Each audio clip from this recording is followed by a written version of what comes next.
Okay, good morning and welcome back. Since we have a reasonably tight schedule, I think I will get started. And we have 20 participants. Okay, all right. So, um, so today and tomorrow, as you heard, we're going to see some set of miscellaneous topics.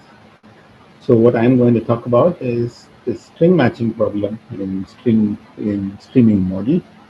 And recall the string matching problem is you are given an input which is a text and the pattern P, and the question is, so P and P are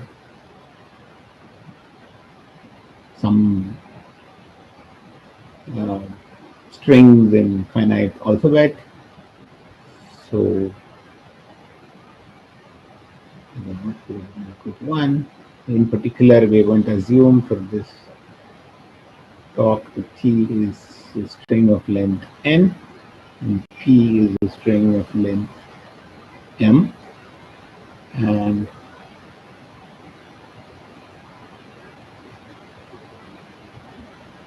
what we are interested is find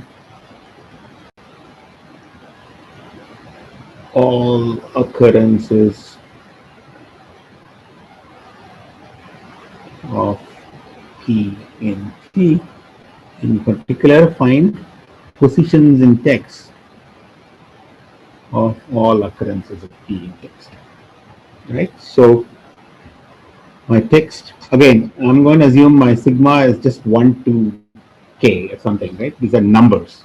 It's without loss of generality because if it's just some finite alphabet, give some numberings to the characters and your sigma is going to be some finite alphabet. Okay. So for example, my text could be like this, and my pattern may be, then I want to find all occurrences of this 236 in this pattern, contiguous occurrences. So in this example, 236 does not appear at all, but if P is like 145, I see there are some two occurrences, and there could be um, overlapping occurrences which I will count as separate occurrence. So for example, if T is 14213,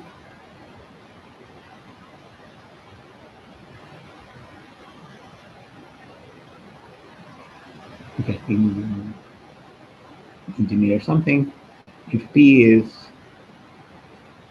1231, and I might have, then this is an occurrence and this is another occurrence. All right.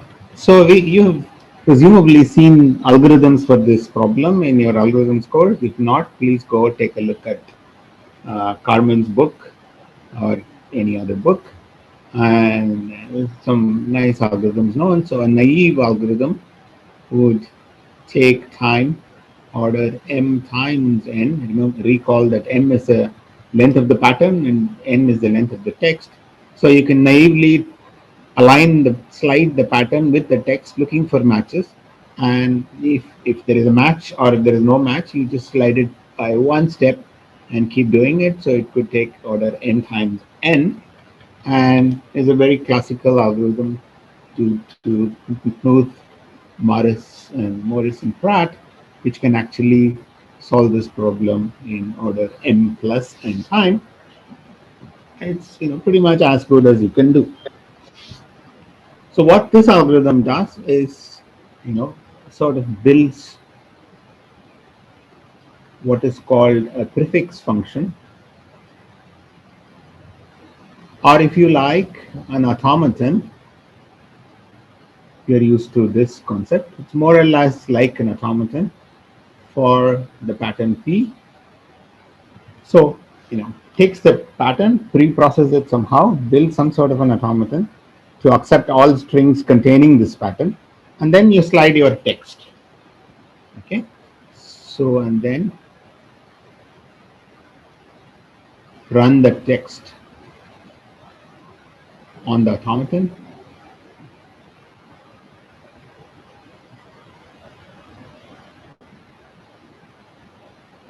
And this, this takes order n time, and this takes order n time for the pre-processing to build this automaton.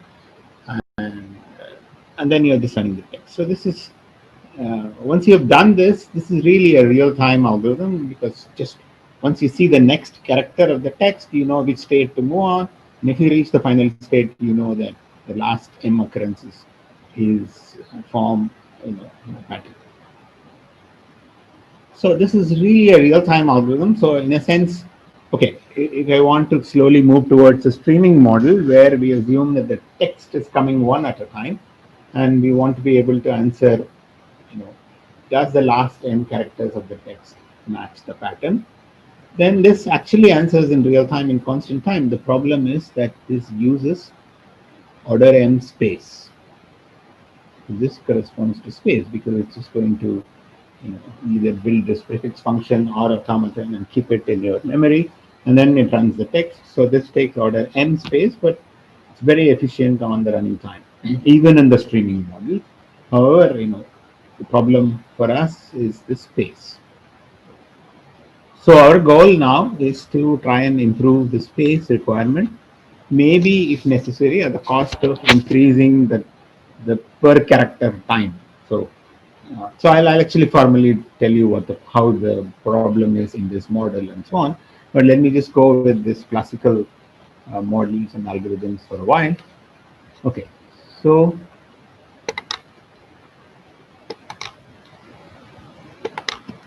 so there is another algorithm due to that main ideas are from Karp and Rabin, and that is the algorithm which is going to be the foundation for our streaming algorithm.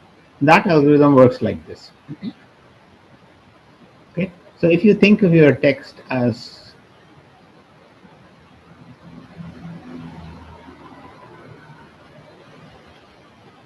and if your pattern is, let's say this is your pattern, then think of this pattern as a number, okay, which means you actually compute 4 into 10 cubed plus 5 into 10 square plus 6 into 10 plus 7. So 4567. This is like a one-time computation for the pattern. And compute this number, the first 4 digits again, and just check whether these two numbers are equal. If they are equal, the pattern matches that text with that alignment. And if not, the pattern does not. And then now you move your text to next alignment, which is this. Okay. Well, and compare your number with this new number. But this new number computation is not very hard because it's sort of incremental, because I have already computed this number, 7,373. So subtract out 7,000, 7 into 1,000, and multiply by 10 and add 2. This is again an incremental constant time computation. And then compare these two numbers, whether they match or not, and keep going, right? So then you just go like this. So that would be pretty efficient order n time algorithm, and you just have to remember this number with you. Okay. Now, what is the problem with this algorithm? Let's not worry about space for now. Space is also an issue, but what else is a problem with this algorithm? So again, I think of my whole pattern as a big number and compare the pattern with the corresponding text and keep aligning, moving the alignment, and compute this new number at the text of the new alignment, which is a constant time operation, and keep going. And without worrying about the space, what is the problem with the time? What is the problem with this algorithm? Repeating characters, so what? No problem. Where is the problem? I didn't. Maybe the example I gave have no repeating characters, but absolutely no problem. What's the problem? Think of this as a number. Just compare these numbers. So it's an order n. Is it an order n algorithm? Space is one issue. I'll come to space later, but for now, let's look at the time issue. Is it a linear time algorithm? Anybody? If you don't understand the algorithm, put a -1. I can repeat it, and otherwise, just if you have any idea on the answer of my question, yes. Alphabet size can be large, so we may not be able to use base 10. Sure, okay. So use whatever base it is. If the alphabet is a size 100, use a 100 base number and do the same with your text and compare. That's one problem.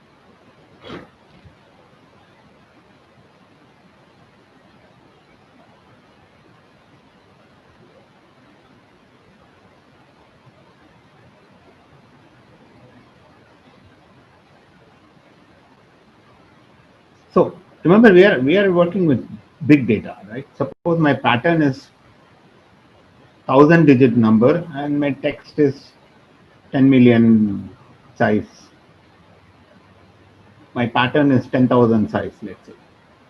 Now I can do the same thing. There's no problem with the algorithm. I just treat this 10,000-digit thing as a number, compare this number with that number, and repeatedly find this new number and compare, keep comparing, and it's a linear time algorithm.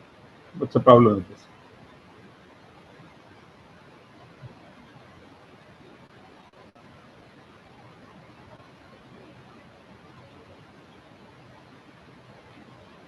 Not a trick question. It's pretty easy question.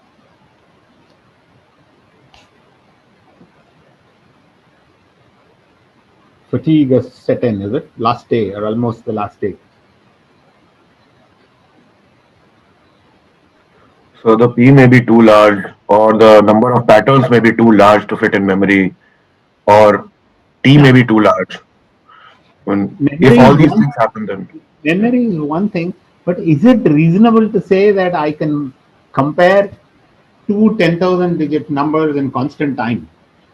yeah, yeah, that is also Unreasonable. That I mean, unreasonable. if you are working with 64-bit arithmetic, even 128-bit arithmetic, okay, you are multiplying two numbers of that size in constant time. Your CPU can do it. But a 10,000-digit number, I mean, a number value could be something like 10,000 digits means it may be 10 power 10,000. And is it reasonable to assume that we can multiply two such numbers or compare two such numbers in constant time? So it is unreasonable. So that's a problem. Okay. So for small patterns, this is fine. You can say it's constant time. You can do an order in time. I mean, you can compare, but that it is not reasonable to say that's constant time. Okay. So what we are going to do is something we have done several times in this course. Okay, so space is also an issue. Space is that you are remembering this whole pattern, which is too much because pattern is given to you in advance. I can't, anything you store is considered as a space.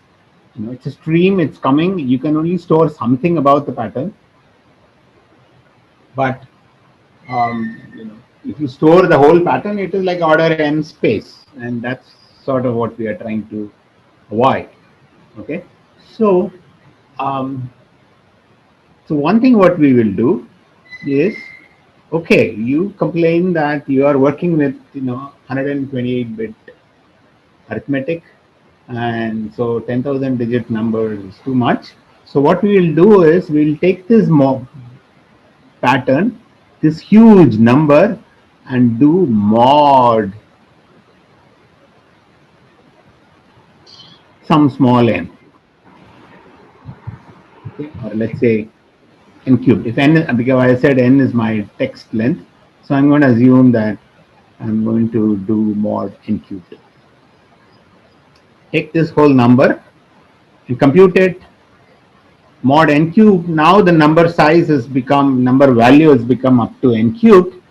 So it's like a 3 log n bit number, which fits into our model of computation as a constant word. Now you can do the comparison, and if the comparisons match, we say that it is, the pattern matches, and if it doesn't, we'll claim that the pattern does not. What is the problem with this?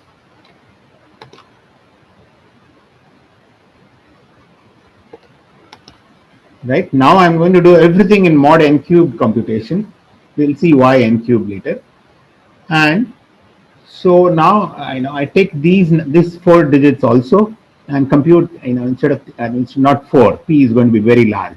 I take this whole number, do a mod n cube, so the number has become something very small, and it's reasonable to say that it's a constant time, takes constant time to compare them.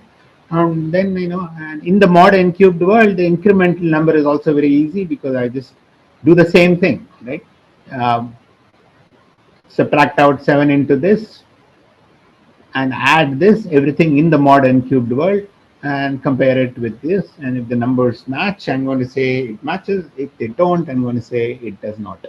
What is the problem with this? So uh, all of the let's say chunks of T we consider going to be unique mod n cube. Sorry, I didn't hear you. Can you say it again? For example, like we considered chunks of T, right? Like let's Yeah, say, chunks of size so p. Yeah. so they might not be unique mod n cube. They might not be unique mod n cube. What do you mean by unique? Like Take the number, compute it mod n cube.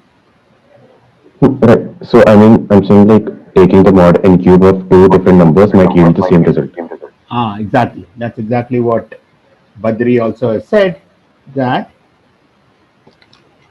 these two numbers may be same mod n cube, but the actual numbers may not be same. So you wrongly conclude that your pattern exists in the text, seeing that these two numbers match in the mod n cubed world, but they don't. And of course, this is something we will be allowing it. And so that takes us to what kind of an algorithm it's called.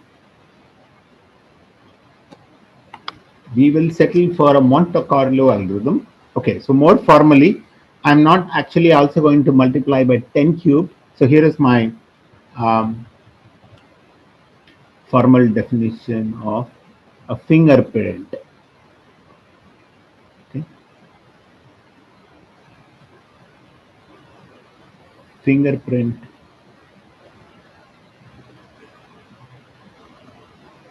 hierarchy of a string S. So let's say S is equal to S1, S2, some SK. Then my fingerprint. So R. Okay, so P is a prime number.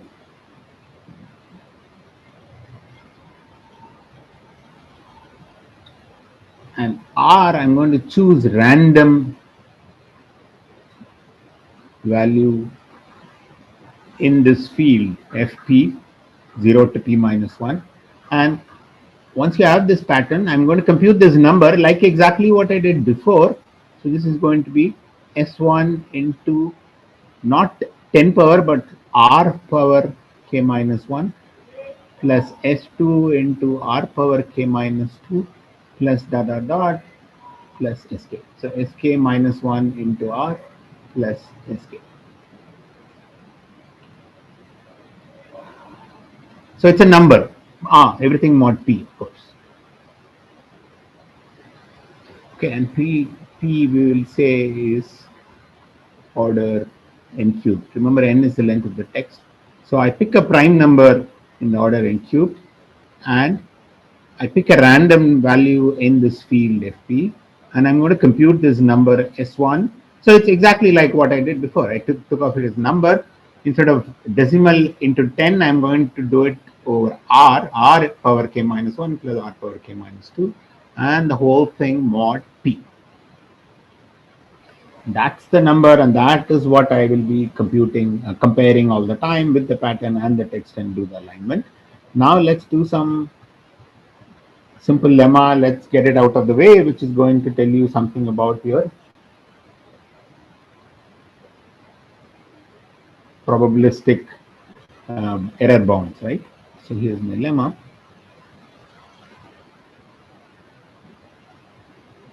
Let S1, S2 be some string of length k, where k is less than or equal to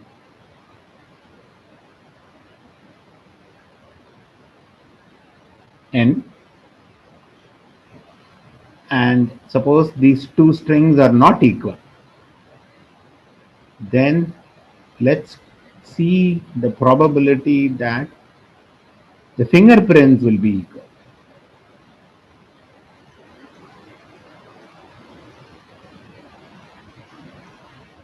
You see that this will actually be the error probability, right?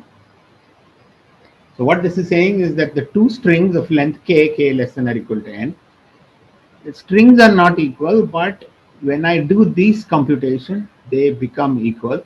And if I bound this probability, that is exactly my error probability, because my algorithm will just compare the fingerprint and answer whether the string pattern exists or not. Okay, so this is what we have seen this several times.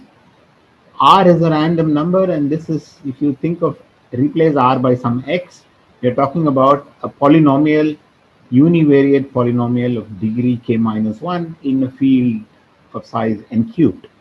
So this is equal to probability that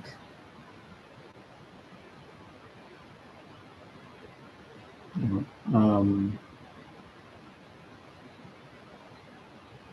okay, mean, I could just, I don't want to introduce new notations and mess up with it, but can somebody tell me this, what this answer is? Well, if R, so these two strings are not equal, so you take the corresponding thing, subtract it out, and then multiply by R power k minus 1. All I care about is that what is the probability that R is the root of that polynomial, because the two strings are not equal, but when I plug in evaluate it R, this difference happens to be 0, which is same as asking what is the probability that R, which I randomly chose from FP, is a root of this polynomial. Well, this polynomial has how many roots? At most k distinct roots. So if I choose those, any of those k, that is the probability that I will make a mistake. So this is basically at most k by n cubed. But since k is at most n, this is at most 1 over n squared. So that means that with probability at least 1 minus 1 over n squared, if I compare the fingerprints and say, and make my decision based on that, I will be right with probability at least 1 minus 1 over n squared. Is it clear? Any questions? Put +1 if you follow it and ask questions otherwise, or put a -1 if you don't understand it.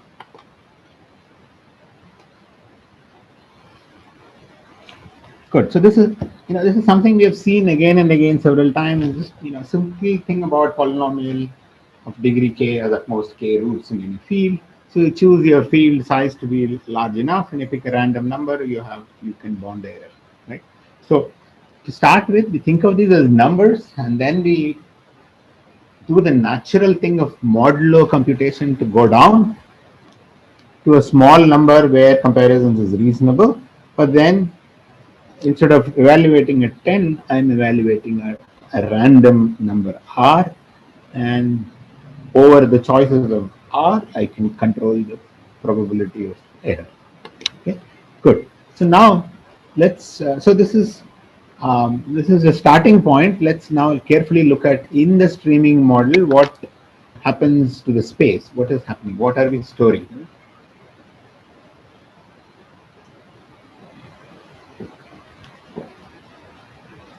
So of course we store the value of the pattern P in, you take the P fingerprint of P, which is a reasonably small number, which is a number in the field. So it's P, so that's just a log P number. Okay. But is that all? What else is the problem? Okay, remember, nothing else. Text is coming and going. Unless you store the characters, you are not, you don't know the characters, right? So let's carefully see what it takes to compute, actually to run this whole algorithm.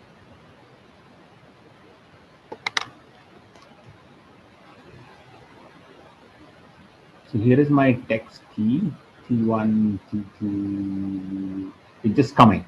Okay, so maybe there is Tj, and I have computed my fingerprint for the pattern, which is a small number computed. Now I am, let's say I evaluated, computed the fingerprint for the first, so the characters are coming. Ah, we have a problem at the first attempt itself, right? Because T1 is coming. What do you do? We need to store the first M. Exactly. You need to store not only the first M, you need to store every M characters because so let's say I've stored this and I've compared it with my pattern, and then the next character is coming. I need to compute this fingerprint. Okay, so let's say this is T1, T2, Tk, and this is Tk plus 1. Then we already saw that the fingerprint of the string T2 to Tk plus 1 is the new fingerprint I need to compute. Well, can I compute it from my earlier fingerprint? Well, let's see. T1 to Tk, and you divide. We said we minus T1 into 10 power k minus 1 or something plus Tk plus 1. This is what exactly it is, right? Take the fingerprint, all mod p, of course. And subtract out T1 into 10 power k minus 1 so that what I get is this. And then, oh, I also need to multiply by, sorry, I shouldn't say R, 10. We are doing it with R, right? So this is R.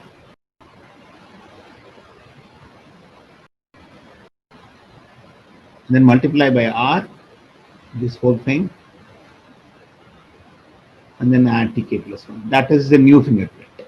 So it, I mean, R are something which I can always keep. That's not a problem. R power k minus 1, I can compute and keep it all the time, or m minus 1.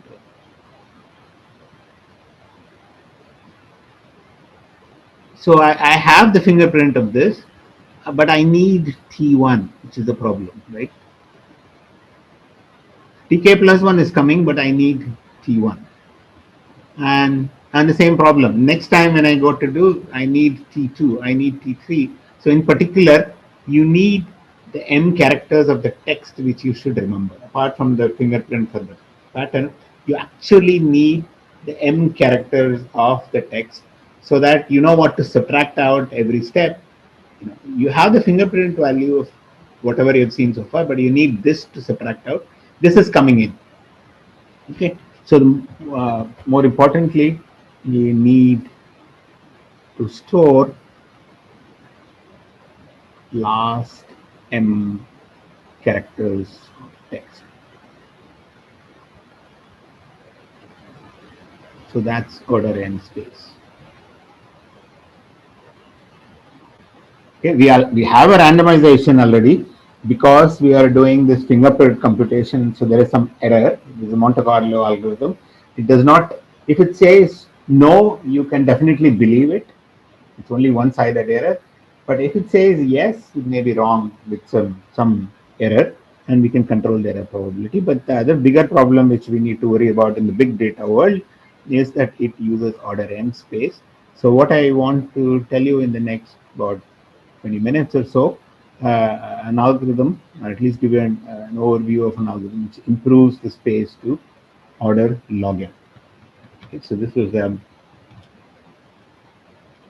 but at the cost of increasing the time. So you remember, the time wise, this is very good because we have this fingerprint. It is just a question of subtracting out. If you know that all this T1, you multiply it by this. This is just one computation. Subtract it out, add, multiply by R, do a mod P. All of this is like a constant time, and then do a comparison of these two numbers. This is a constant time operation, but space is order n. So what we are going to do, so this is an algorithm due to red and red. Fox 2009. They gave an order log m space and log m time. And when we say time, it means it's time per character. So a new character of the text that comes, then I'm going to spend some log m time to say, report all the matches up to that point. Okay, and this is actually improved by this law.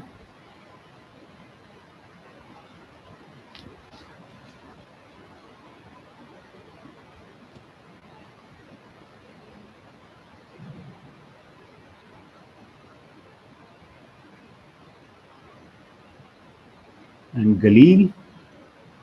This is the CPM 2011 and it is in transaction algorithms 2014.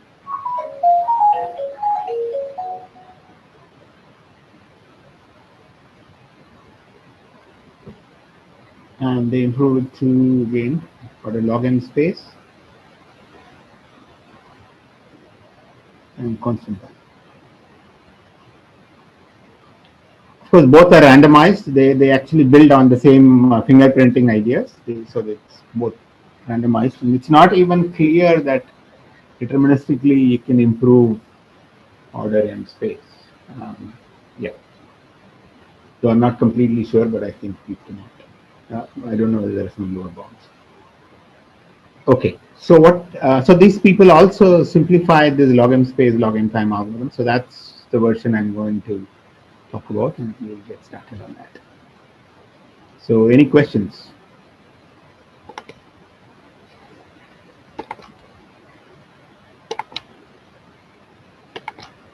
Okay, so what this is going to do is that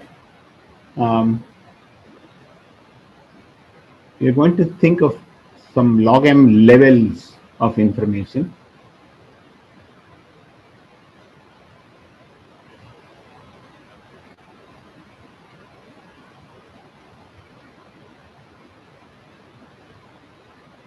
Okay, and I am going to, so let's say, look at the prefixes of the pattern. So my pattern is P, so I'm going to say P0 is just P1, P1 is P1, P2, P2 is P1, P2, P3, P4, and in general, P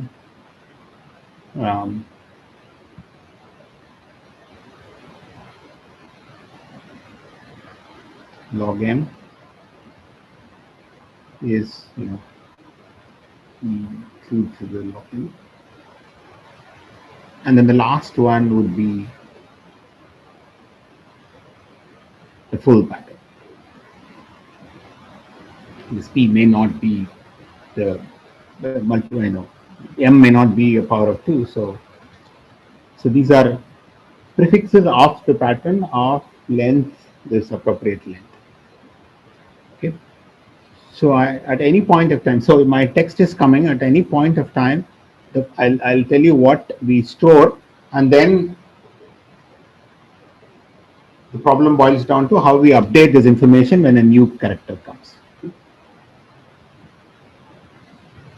At any point of time, for I going from 0 to log m, I'm going to store this vi,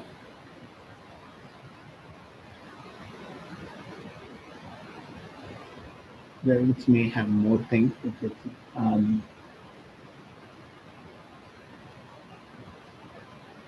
Okay, so let's say ni.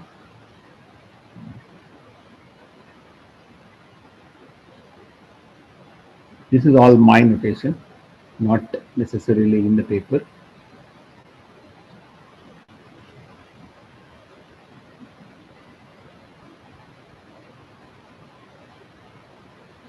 So I'm going to store 3 information for every I. So that's going to be like 3 log m information. Okay. No, sorry, not 3 information. It's a whole set. So where what is this j? Um,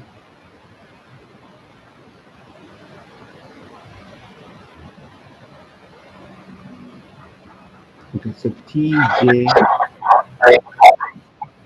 Yeah. Okay, let me just finish this and then I'll come back to you. So tj plus 1 up to t2 power I matches t2 power I.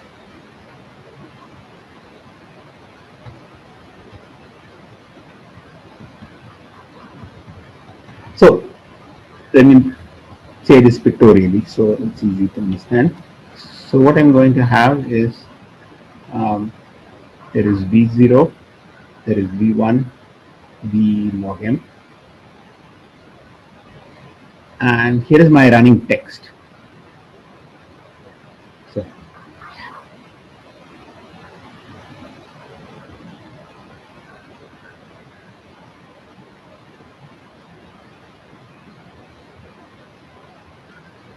So here is a text which is coming. Right?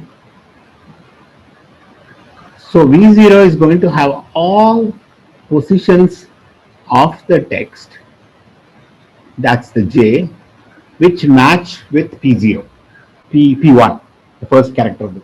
So my P1, these are all the positions, these are all this J, where it matches with P1. This character matches with P1, this character matches with P1. Okay, let me also qualify it as, but not yet with p2 power I plus 1. These are characters which match with p1 but not yet with p2. So you'll see that actually you cannot have too many, even though I've drawn this, it's sort of misleading. So v1 will say, okay, these are the positions which match p1, p2. These are the positions which match p1, p2. And so on, right? But not yet with substring of prefix of length 4. Okay? So at the text, so all I'm saying is I'm going to look at what are the positions that match P1, P1, P2, P1, P2, P3, P4, and so on, but not yet. Not yet means what? It is a viable starting point to match with the next prefix. Okay, I have not ruled it out. That the reason I'm not ruled it out is because I have not seen so many more extra characters yet. Okay, so that is J, and I keep the fingerprint from T1 to that position. We ignore Ni for the moment. So I keep the position and the fingerprint up to that point. Those are the two things I'm going to remember at level I. And this position J means that starting at position J, I match P 2 power I, but not yet. It's a potential match for 2 power I plus 1 because I have not yet seen that many extra characters to realize that these matches the next 2 power I suffix of the prefix or pattern or not.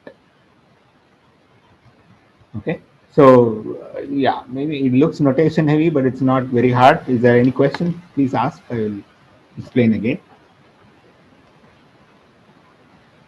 Because suddenly I will say the algorithm is over. Okay, because all we need to do is to say how to update this information when a new character comes, and then I have to argue the time and space and all these bounds. Okay, so essentially, in my text which I have seen so far, all I remember is what are the positions that match some prefixes of the pattern at 2 power I lengths, and they are potential to match to the next set of prefixes. Okay, and then I will tell you how to update it when a new character comes, this whole information, and then I have to argue the space and time for this information. Okay, so there are log m many kind of information I'm storing. I will argue that this set sizes are constant. Even though it looks like a triple of various things, there cannot be too many such positions, I will argue. Or if they do, there is a better way of representing them. And so this information takes constant space.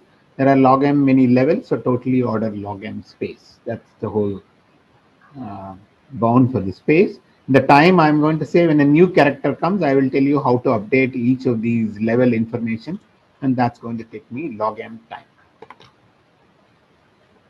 Okay. Okay. So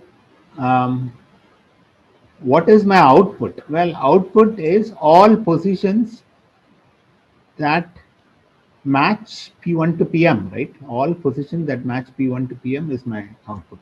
Okay. So this is sort of the invariant I keep, that at every level, which are the positions, for each of this prefix, which are the positions that match this and have the potential to match to the next level prefix. Okay. And so, yeah, okay, fine. So now you will actually see that how to update this information. I tell you how to update this information, and then okay. So now, so I have my text T, T1, T2, and so on, and suddenly a new text is coming. Okay. So what are the things I need to do, right? Compare P1 with PK, and if they match,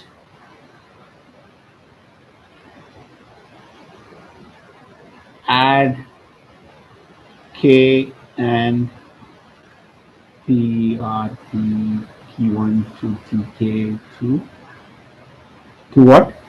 Can somebody tell me? I have to add it to which level?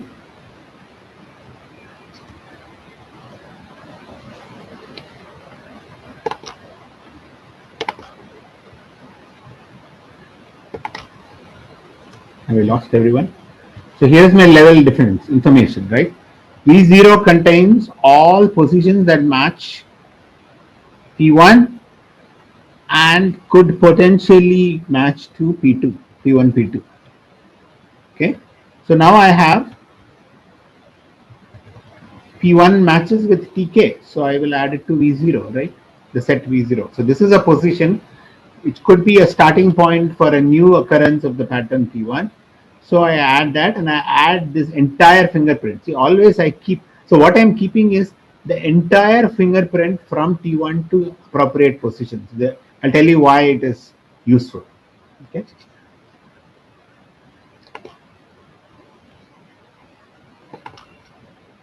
Okay, if it doesn't, then it doesn't get into V0. But now I have to check whether, look at all positions which have matched P1 and see. So suppose there was a P1 match. This was in V1. No, suppose this was in V0. What does that mean? That this matched with the first character of the pattern. So then I compare the second character of the pattern with this, and if they match, then I promote this guy from V0 to V1, because I know that this matches two characters of the prefix. So I will remove it from V0 and move it to V2. Is that clear? Okay. But the problem is, I didn't know this character. How do I figure out this character? Because now I'm saying, so here is an element which was in V0, which means that I know it matched P1. Okay, I know it matched P1, so I know that, and I compare it with it. So at any point of time, I have, let's say, that this was a position which matched 2 power I characters, and so this was in Vi. Now these characters have come and gone. I don't know. Now I realize that this length, now the new character comes and this length is 2 power I. So I want to see whether I can promote this to vi plus 1 or drop it, right? So if this whole thing after this new character comes, I know the length which is 2 power I plus 1. So I will check whether this entire thing matches my p2 power I plus 1. If it does, I will promote this to I plus 1. And if it doesn't, I will actually drop it from vi also, because remember, this is not, this is no way I'm going to extend this to a match, because it's not matching in this position. So at this point, I will make this decision. If this length has become 2 power I, this is not, does not, then I'll just ignore and move on to the next level, right? I look at any level where this new character makes me, enables me to check whether this new thing matches the next level prefix. If so, if it does match, I will promote it to the next level, delete it from here. And if it doesn't match, I delete it from here permanently. It doesn't get it anywhere. So this position is out of the set, because even though it matches these 2 power I characters, it is, it's not, there is no hope of making it to my entire, matching to the entire string. The question is, how do I know this? How will I figure these characters, because I have lost them, I didn't store them. Okay, but here is the beauty, right? So I know the fingerprint at this point because I've stored that from T1 to here, and I know the fingerprint at this point. I know this fingerprint. I know the fingerprint up to this point, because this is a running fingerprint I keep computing. Now from these two fingerprints, you can compute this, because this is another lemma which I should have said. Maybe let me say it here.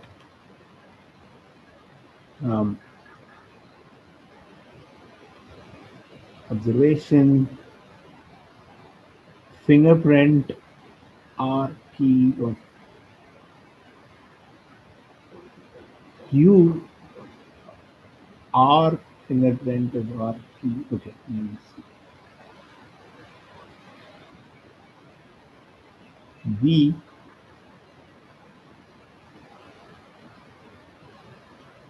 can be computed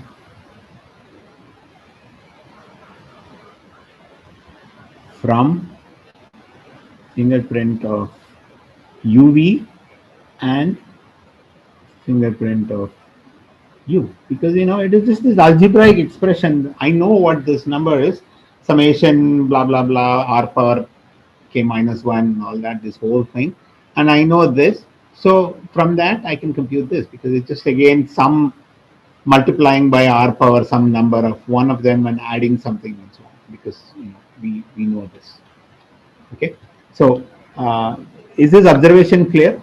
Put +1 if you agree, otherwise I'll explain again.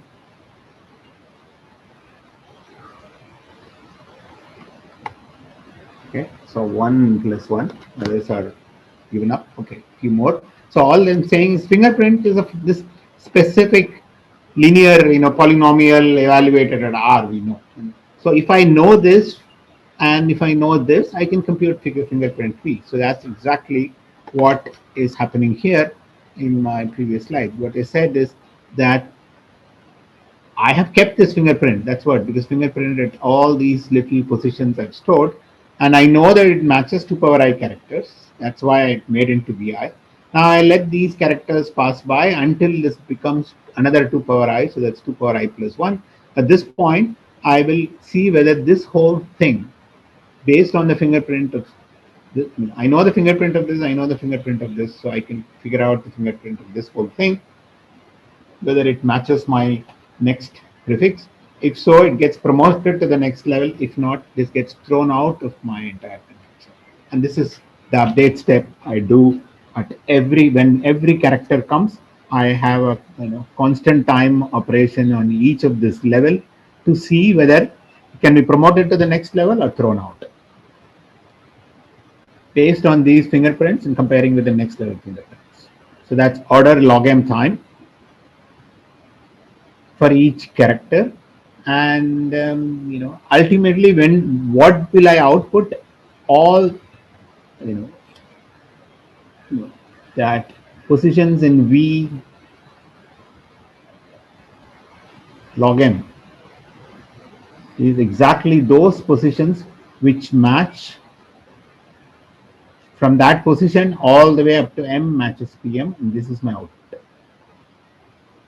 So whenever I know, for example, whenever I see that somebody here can be promoted to the next level, what does that mean? I have matched the whole pattern, so I will output that position. Okay, so the only thing now I need to argue, I'll try and do in next 5 minutes, is that space usage is ordered log n, and so this is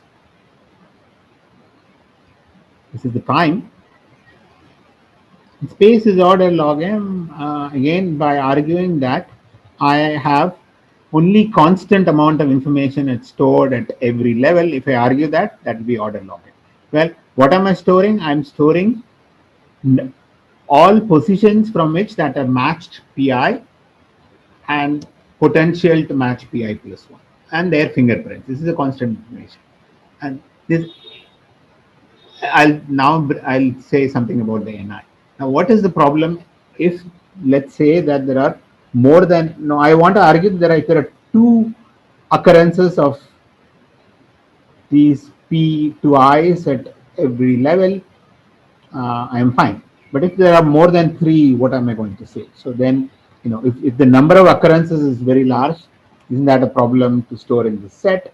And there is a nice little lemma which tells that it can be dealt with. So what is the problem? So I have this text. And suppose some pi occurs from here, some pi occurs from here, the same pi, and some pi occurs from here. It's the same pi, right? Because that's what means by three occurrences of the three positions in which pi is matching and potential to match pi plus 1. What does that mean? That means that these characters are the same as these characters, which are the same as these characters. Okay. If this happens, there is a little lemma which tells the following, that you can somehow deterministically figure out this gaps, because there is some periodicity that's happening. So what are the gaps at which these PIs happen. So you don't need to remember them at all. You just remember the first and the last and the periodicity, and then you know that all these positions, this set Vi, can be compactly represented by remembering some two or three numbers. Okay, so let me just write down this lemma and we more or less will end, because we try Pran.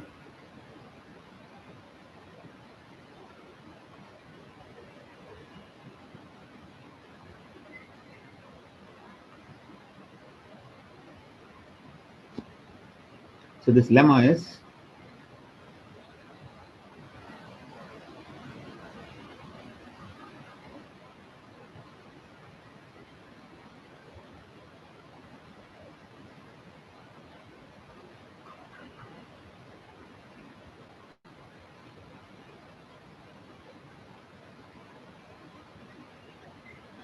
so suppose you have this,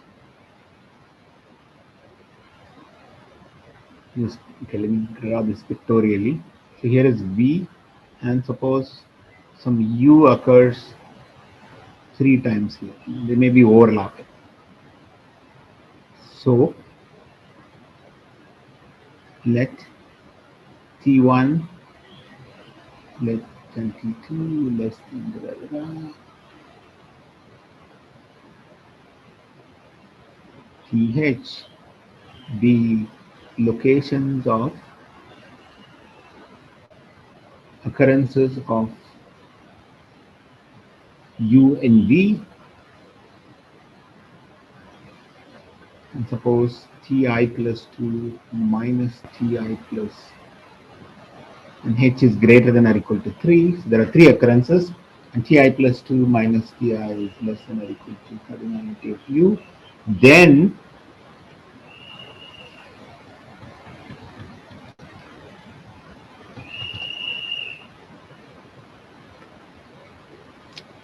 Okay, let me write. Then d, there is a constant ti plus 1 minus ti equal to d is the periodicity of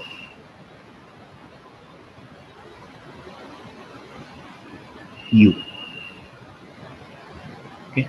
Periodicity is a term which I have been trying to avoid, postpone till last minute. What this says is that if you have three occurrences of a pattern, a prefix of the pattern, whatever in this case, in a text, then there is certain pattern in which these positions are, that the differences can be a fixed length. So, okay, that's what this lemma says. Okay, so for example, if you have, let's say, A, B, C, A, B, C, A, B, C, A, B, C, and if this is my pattern, okay, then the pattern occurs three times here. So this here is a pattern. This pattern occurs three times. Then the starting positions of the pattern occur at the same distance. So, from three characters here, this three characters are the starting positions. And this difference is actually the periodicity of the pattern. Periodicity is the smallest substring which sort of repeats. Okay, I mean, it's not a formal definition. I don't want to get into it because I'm close to my time. But essentially, what this says is that if the number of occurrences of my pi is more than greater than or equal to 3 in my text, it can be compactly represented in constant space.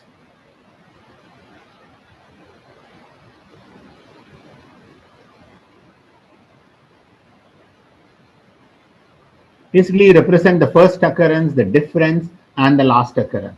Something, that's it. Okay, and you can figure out all of it because of this lemma. So what did we achieve? So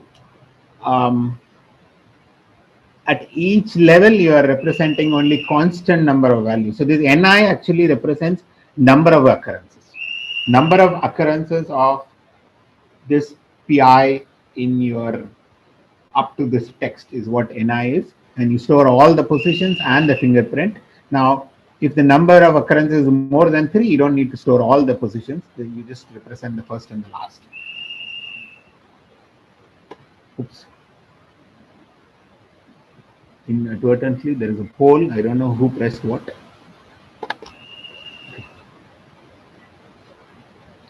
All right. So this means, to summarize, we have constant space for each level. So overall, we have log m space and log m time is what I set out to achieve. Okay. So what I've hopefully given you a very high level idea. What I did not necessarily tell you is the proof of this little lemma, which seems very, bread and butter in the stringology literature. So it's something independent of this whole string matching problem. It simply says that if there are some these overlapping occurrences, there is some careful pattern in which you can predict the differences. So this whole promotion and moving things can also be done with this compact representation of VR. So whenever a new character comes, if it creates a new occurrence in that level, then you throw away one occurrence, keep only the last occurrence, things like that. Okay. And the error accumulation is not much. Okay, there is one little caveat on the error. One is when the fingerprints match, we say they match. So that is one cause of error. The other cause of error is this periodicity, right? When we, when we say that there are three occurrences of the pattern here, well, we are concluding that by just looking at the fingerprints, not necessarily by looking at the pattern. So that causes a bit of an error, but it's still one-sided error that whenever I say the pattern does not occur, I always am correct. And if it says it occurs, it is just based on the fingerprint. So there is some 1 over n square or some probability there. Okay. So What else is known? There is algorithms to compute periodicity.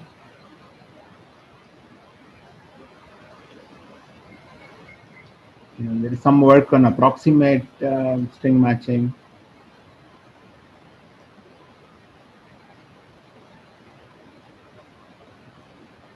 Checking for palindromes. In fact, um, this is not very hard in the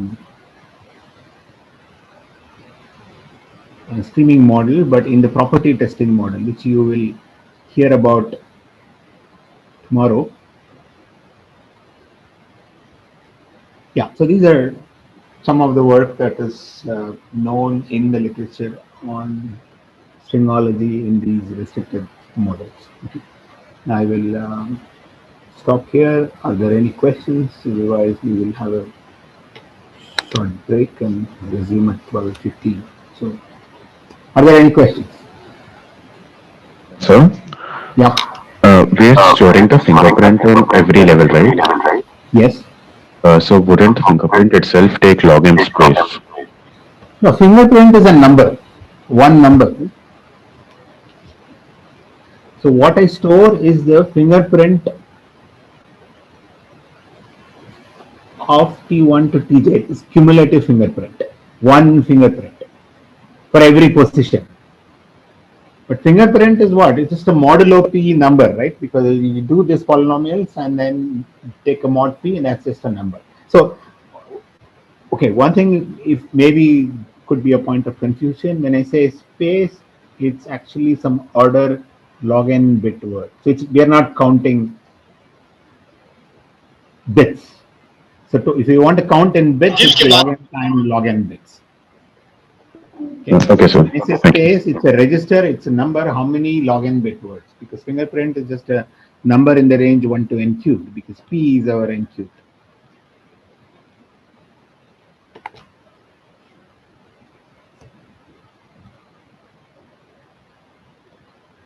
So I've given references for these papers. You can in fact, this is a more accessible. I mean, yeah, both are reasonable. Okay. This is Transactions and Algorithms 2014 or 15, I forget.